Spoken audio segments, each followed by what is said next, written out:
Il est venu me voir dans ma chambre l'autre jour, murmura un des officiers du DIPJ. Credi, dit-il en les rangeant dans la poche de son blouson. Cette différence d'affectation ne doit rien au hasard. Je ne sais pas ce que tu as raconté à sa fille, ajouta-t-elle en me faisant un clin d'œil. Je sentais sa présence.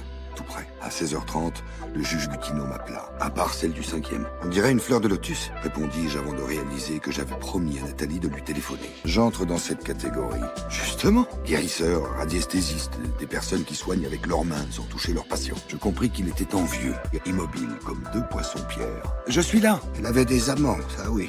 L'Antoine prit ses lunettes à monture jaune, la couleur de la volonté, dont il manquait singulièrement le vendredi, et fixa les montures vertes. Ça va faire officiel. Il fit non avec la tête. Ses yeux luisaient malgré la pénombre. Que voulez-vous dire? C'est pourquoi, si ces nouveaux cas appartenaient à la même affaire, précisa Honfleur, l'augmentation de rythme devenait préoccupante, précisai-je. Tuer sa propre fille et son petit-fils?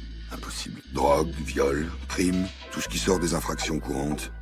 J'ai finalement trouvé un reçu de parking où il avait écrit quelques mots, vraisemblablement juste avant de mourir. Le monde rit plus volontiers avec vous si vous riez. Ok, je me sens comme la mouche que je lance à Viviane, la grosse velue dans sa toile. Je sortis du parking et me faufilai dans une impasse, 500 mètres plus loin pour réfléchir. Jamais, en 20 ans de police judiciaire, je n'avais vécu pareille situation. Un coup d'œil à la foule me permit de comptabiliser une dizaine de policiers, autant de pompiers et d'ambulanciers, en compagnie des arbres. Nathan interrogeait sa mère. Un rituel. J'en glissai quelques-uns dans un sachet en papier craft, puis examinai leur réserve d'alcool. Je te jure que c'est la dernière fois. Ces soupçons faisaient écho à l'un de mes souvenirs. L'heure des 3 morts se situe entre 8h et 9h du matin. Vers 8h30, il voudrait comprendre pourquoi je m'intéressais à cette enquête. Proposai-je en espérant m'attirer les bonnes grâces du magnétiseur.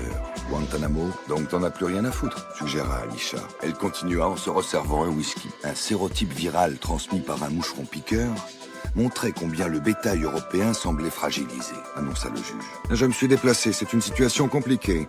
L'une des victimes est journaliste. Prévenez la crime, j'arrive après, en tant que major, se dit l'Antoine, et regarda sa montre. Je ne viens pas de commencer. Un point de côté lui cisaillait le flanc. Tu as raison, je comprends. Courant et revint aussitôt. À l'arrière de la maison, un mouvement attira mon attention. Alisha n'avait pas peur, demandai-je. Nous avons réalisé des choses exceptionnelles.